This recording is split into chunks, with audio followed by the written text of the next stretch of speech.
The following podcast is brought to you by PeacemakerNetwork.com. PeacemakerNetwork.com. Audio is provided by Pixabay.com. That's Pixabay.com. Well, last week we told you about the killing of Charlie Kirk and how that could have been prevented. Well, today we're going to talk about the shooter, the young man who took out a legend with a bullet, allegedly. My question to you is, could he have gotten away with it? This and more on this episode of Charlie Crimebuster, what some people they're calling it the fastest minutes in podcasting. The views and opinions expressed in this presentation are solely those of the individuals participating and do not represent those of city, county, state, or federal law enforcement agencies, nor sponsors and platforms of this presentation. The Charlie Crimebuster name and all forms and abbreviations are property of its owner, and its use does not imply endorsement of or opposition to any specific organization, product, or service. All individuals described or mentioned in the presentation should be considered innocent unless or until found guilty in a court of law. This presentation contains adult subject matter. Listener and viewer discretion is advised. Well, hello and welcome to another episode of Charlie Crimebuster. Glad to have you on the Charlie Crime train today. Today we're going to be talking about, the shooter of Charlie Kirk. Could he have gotten away with it? Last week we asked the question, could that have been prevented? I'll let you be the judge of that after you have taken a moment to listen to the podcast. If you've already listened to it, we'd love to hear what you think about it. Just reach out to me, charliecrimebuster@gmail.com, charliecrimebuster@gmail.com. Please don't forget to check out our sponsor, that's peacemakernetwork.com, peacemakernetwork.com, and check us out on the YouTube channel. All those links are going to be in the show notes. By the way, before we get into the focus today, would you take a moment, please, hit that like button, hit the subscribe button. That way you'll be notified every time we drop an episode. Again, welcome aboard the Charlie Crime train today. Well, my friend, you cannot help but wonder why the Charlie Kirk shooting is getting so much attention. The airwaves, well, they're filled with continued coverage from all sorts of angles. From Jimmy Kimmel taken off the air for his comments to news about Charlie's memorial service being conducted in a football stadium to hold the crowd, all the way. It's a wide range of information. So some people may wonder, why so much media attention?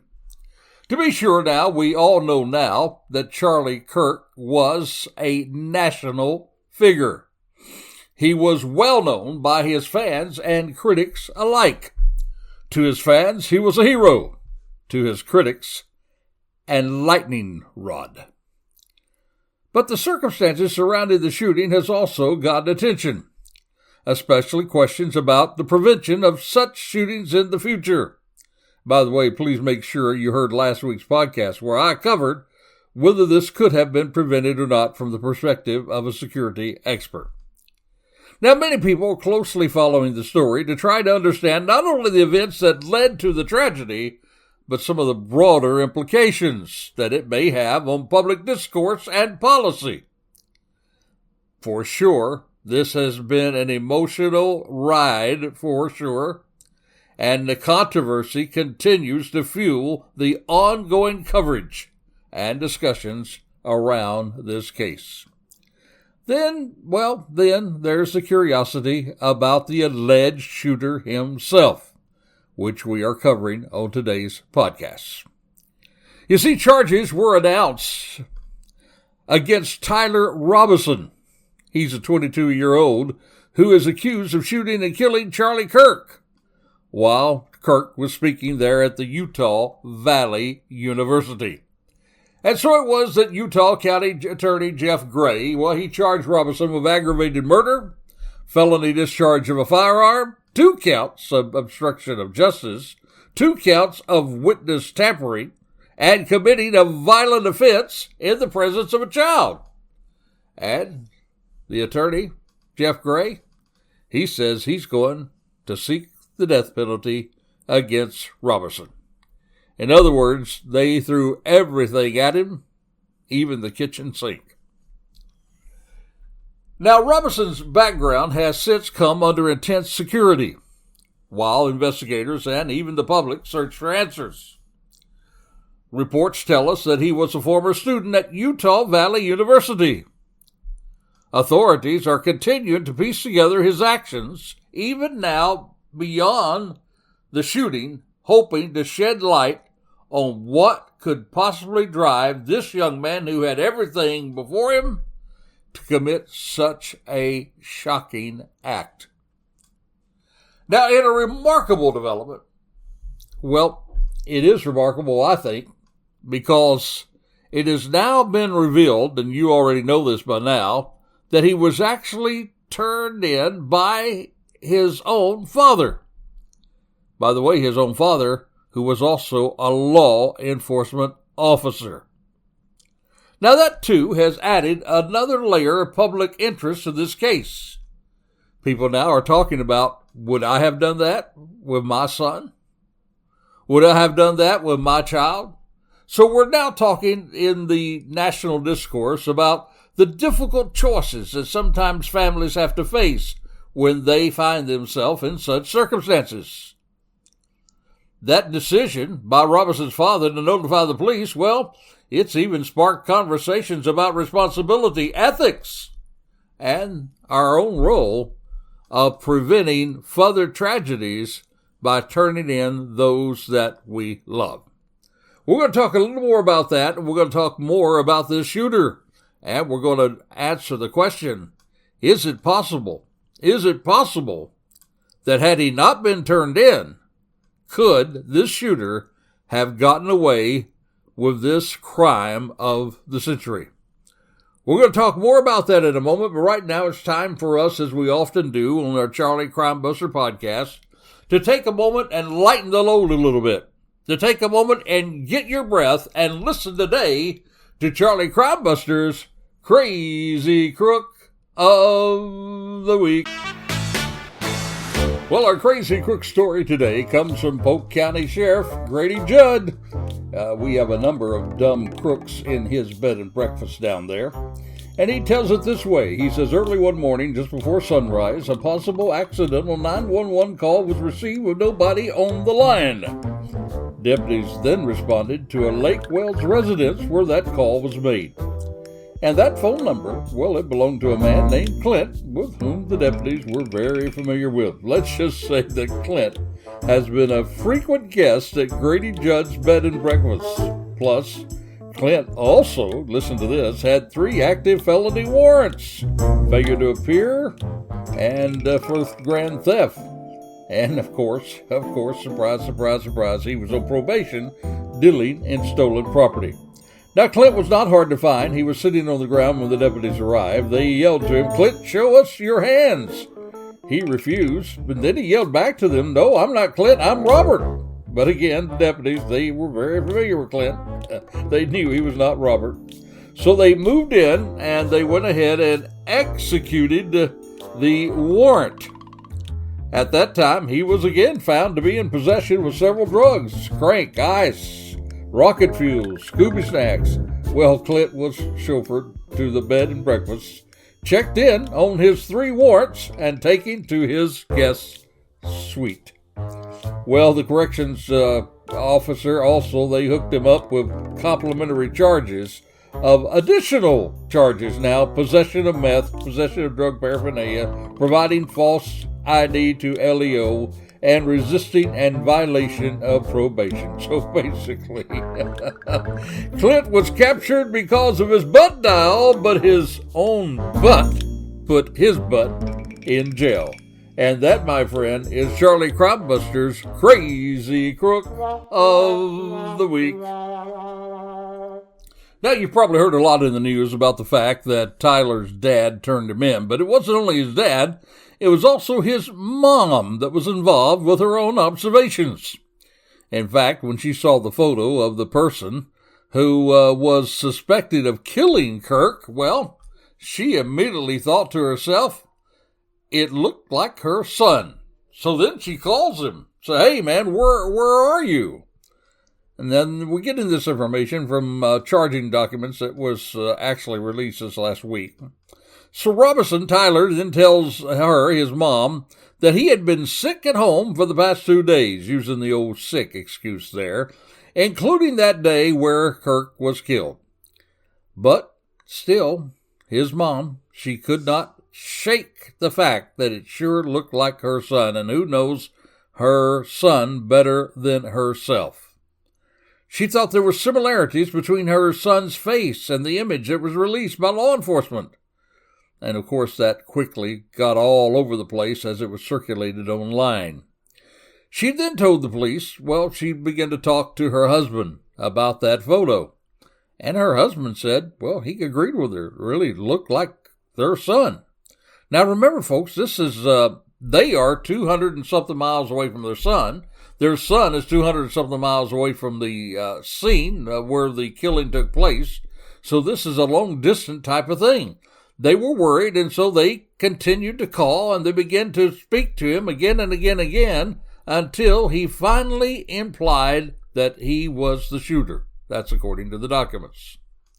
So then, 33 hours, now get this, 33 hours after the shooting there at Utah Valley University, they talked their son to turn himself in. They had him drive, actually, to their place. Now, these documents, it tells us a little bit about his surrender and about the kind of conversations that took place. His mom also began to talk to the authorities about the fact that she realized that her son over the past year was changing. She basically said that Tyler had become more political, starting to lean more to the left. He was becoming pro-gay and trans rights oriented. Now, we do know that Tyler was registered to vote, but he had not declared a party affiliation. That we find from his state voter records. His parents, we know they are registered Republicans. Then the mom told the police that Tyler, had began to date his roommate. His roommate is transgender. This, of course, provoked several discussions with family members, especially between Tyler and his dad, and they had totally different political views. And we're getting this from these charging documents.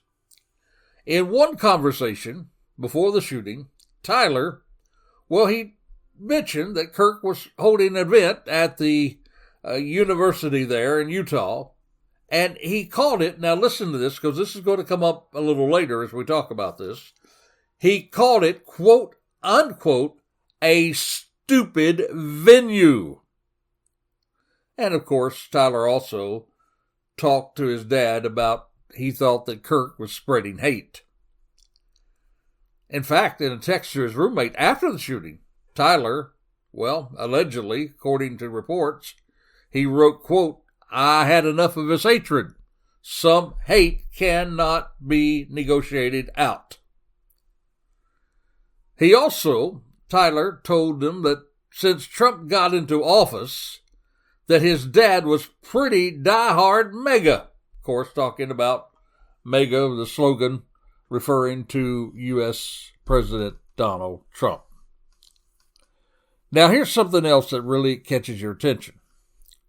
Tyler's dad, when he was talking to the police, he says that when he heard that the rifle that law enforcement found there in the woods was a Mauser Model 98 30.06 caliber bolted rifle with a mounted scope, that certainly caught his attention because it matched the very rifle that he had given his son. That rifle came from Tyler's grandfather.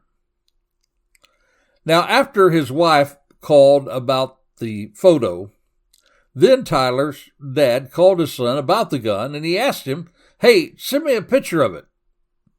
But Tyler did not respond. Now, this rifle is a very important part of this case. It was so old that the predated serial number, that means the one that makes weapons impossible to track. In other words, it predated those mandates. In other words, it was so old that you did not have to have those serial numbers, and so it really makes the weapon almost impossible to track.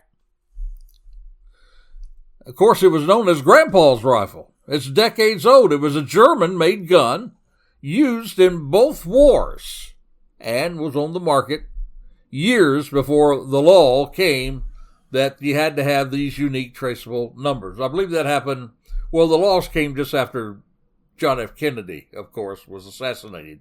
Then they passed a law that weapons had to be etched with unique traceable numbers. Now, there's actually believed to be millions of such weapons in homes throughout the country. And, of course, now, after this, authorities are concerned with that becoming a potential for other assassins to try to carry out similar acts with these untraceable rifles. We now know that Tyler, he got rid of the rifle. He wrapped it in a towel in a wooded area near the Utah Valley campus, allegedly.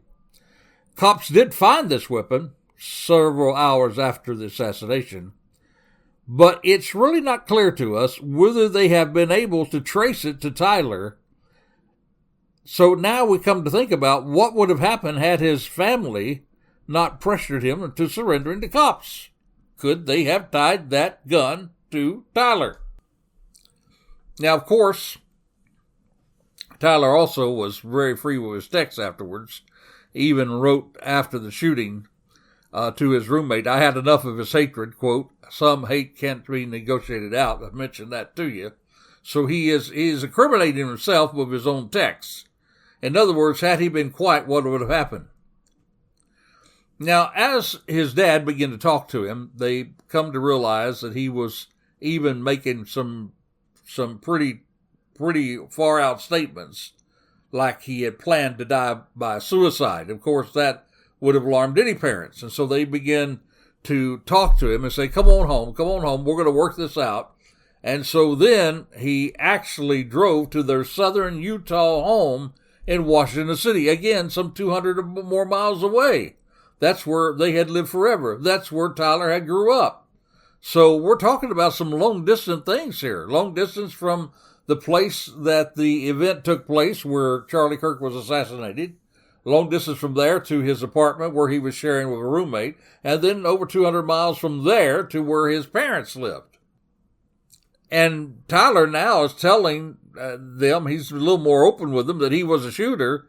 He says, I can't go to jail and I just want to end it all. And again, when they were asking him, well, why did you do this? He said, again, Kirk was just spreading too much hate, according to him. So then, they asked their son to speak to a family friend. This friend was a retired deputy sheriff, according to records. And he came over to the house and he talked to Tyler. And so they talked him into turning himself in. And we all know now that we've heard from the sheriff there where he turned himself in, that they agreed to a soft surrender to try to keep any incident from happening, and it was the best way to get him in custody. And, of course, this friend convinced Tyler to turn himself in. Now, they also told Tyler it would be best if Tyler were to bring all evidence with him to the sheriff's office. In other words, they wanted to do that, hoping that they would maybe be able to forego a active search in his parents' home. Whether that happened or not, I'm not sure. I'm sure it did. I said I'm not sure. I would think that they searched his home. I really don't know whether they did or not, the parents' homes, but more than likely they did. Now, they also, his parents, they, of course, went with him as he turned himself in to the Washington County Sheriff's Office. That was on the night of September 11th when he surrendered. In fact, he even told his roommate about this. He said, I'm going to turn myself in willingly. One of my neighbors here is a deputy. So here is this guy who stopped a legend with a bullet. Now, at the time of his arrest, Tyler was a third-year student in an electrical apprenticeship program at Dixie Technical College in St. George. That was according to the state professional license record.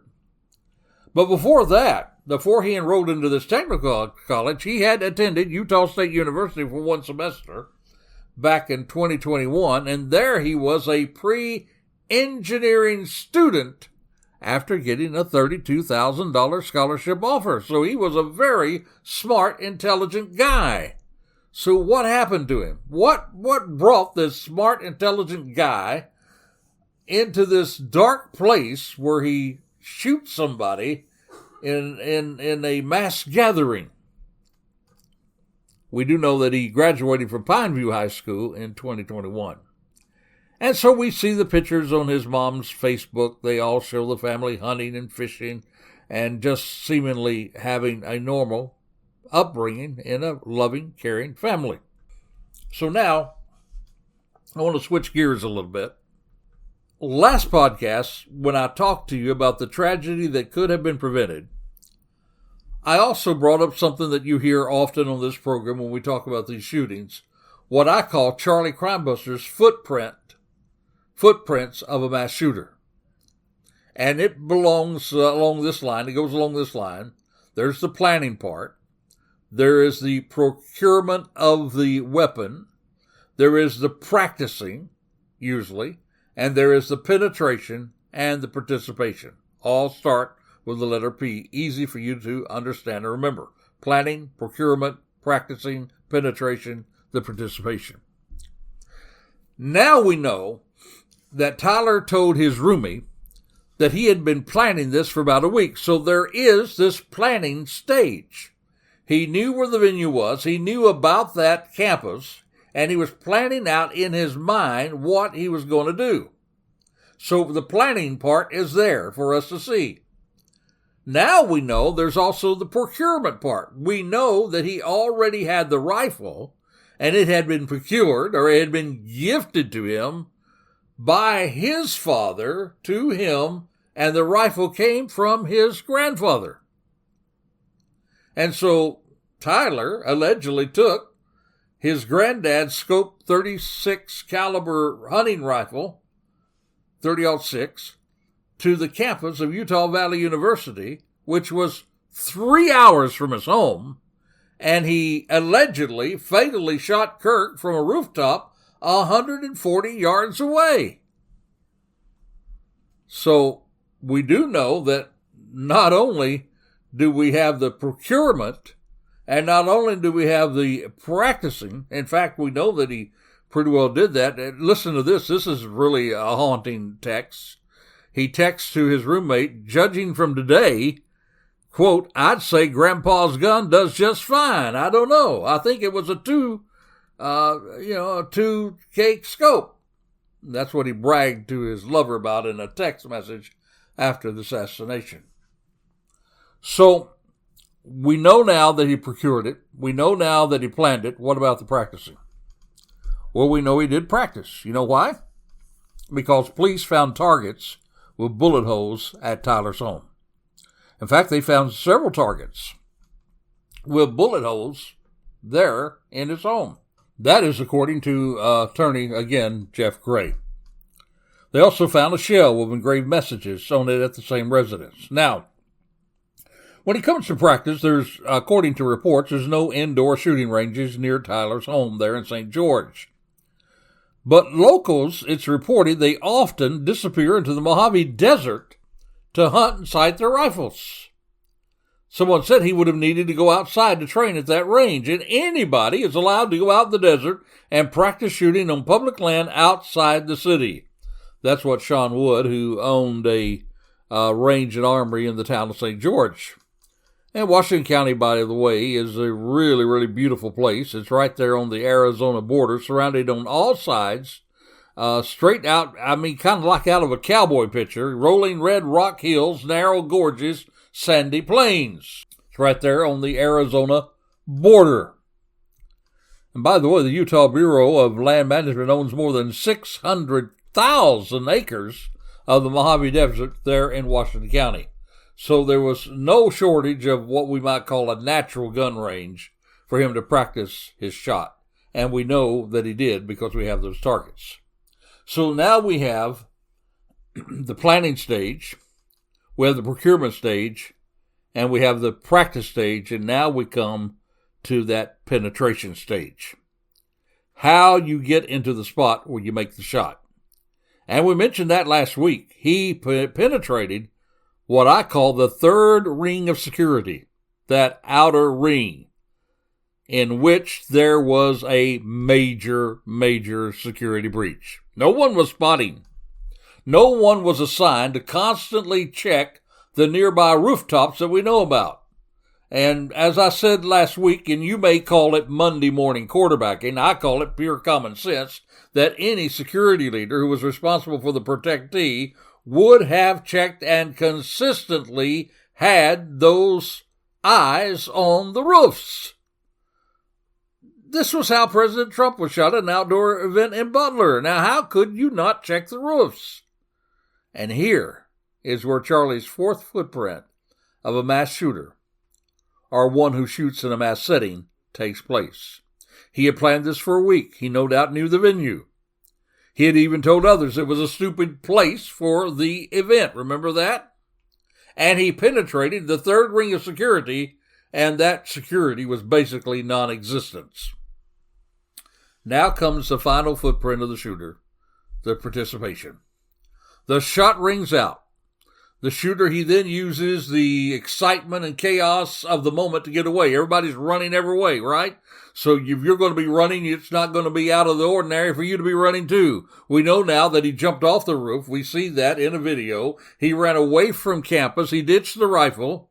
You might think that was pretty dumb of him to get rid of it. However, this way, if he was stopped, there was no weapon tied to him. He was just another college kid. He looked young. He was the college age. And he was just getting away from a shooting. You see, now we know there is a possibility that they would not have been able to tie the rifle to him without his father turning him in. There was no serial number, no way to trace that weapon. So we also have to say he did have some luck going his way, because the authorities caught the wrong guy, or guys. Remember, it was announced, we got a guy in custody. We have 2 guys in custody. Bango. We thought, many of us thought they already had him. But no. They had the wrong guys. And that, again, took attention away from him and gave him more time to get away. In fact, he got away over 200 miles. Now think with me. I don't think it's a long stretch, my friend, to say to yourself and myself, what if his parents had not stood up and done the right thing? What if he had not texted his roommate partner? What if he just remained anonymous, had not got on that chat room, had said nothing to nobody, his parents did not recognize him or did not turn him in even though they recognized him? Could he have gotten away? Yep, they did publish the pictures of him on the roof running, but remember, he was dressed in black, unrecognizable to most other people, except for those who knew him most, those who knew about that rifle. And while people perhaps would have been looking at people in the area who matched the description, how many would have put it together for someone 250 miles away from the scene? Well, in my opinion, it would have taken at least longer than 33 hours to nail this guy, if they were to nail him at all. And again, the practice part happened in the desert. No one would say, hey, I saw him at the range practicing. He was out there all by himself. His penetration was missed completely by authorities and security that day. And if you look at the video feeds of him, it really doesn't look like the close headshot you see of his mugshot. And while his parents recognize him, we do not have any reports that any other person who knew him suddenly said, hey, that looks like Tyler. Just didn't happen. My friend, just like I believe this tragic event could have been prevented, I'm thinking, had it not been for his parents and his own mistake of having to share this with others, maybe he would have gotten away with a crime of the century, at least for an indefinite time. But on the other hand, you got to think, just like Kohberger, more things came out. Maybe they could have found some DNA that could have been connected to a website that stored DNA privately. The video may have picked up the vehicle which he drove away with, just like in Kohberger when they found that white Elantra. But bottom line, we're fortunate that his parents did the right thing and talked himself into turning himself in. Yet, my friend, even though we're fortunate in that part, it doesn't negate the fact that a man was killed, a father was killed, a husband was killed, a leader was killed, an influencer who helped elect a president was gunned down before thousands of others. So it is an example of see something, say something, even if the person you saw was someone you love. Kudos to a father and a mother who had strong character and realized it's never wrong to do the right thing. They turned him in. They saw something and said something. Well, that's our lesson for today. We've talked today about the alleged killer of Charlie Kirk. Could he have gotten away? I would love to hear what you think about it. Reach out to me, charliecrimebuster@gmail.com, charliecrimebuster@gmail.com. Till this time, next time, this is Charlie Crimebuster reminding you, be safe, be alert. For the life you save, it may be your very own. You have been listening to Charlie Crimebuster. You can find additional information and podcasts at charliecrimebuster.com. We would like to thank our sponsor, the Peacemaker Network, and also encourage you to support the first responders, military, and law enforcement personnel by contributing to the Peacemaker Network. That's peacemakernetwork.com. All music and sound effects are courtesy of Pixabay.com. That's Pixabay.com. You can also support us by subscribing to our YouTube channel, tag @CharlieCrimebuster, and then click the subscribe button. By doing so, you'll be notified each time we drop one of our shows. Another more convenient way for you to listen to our podcasts, or for you to say to your smart speaker, play Charlie Crimebuster. If you have comments or suggestions, we would love to hear from you, so please send them to charliecrimebuster@gmail.com. That's charliecrimebuster@gmail.com. Or you can call or text us at 407-917-2211. That's 407-917-2211. Thank you for listening, and we hope that you will join us again for another exciting crime episode with Charlie Crimebuster.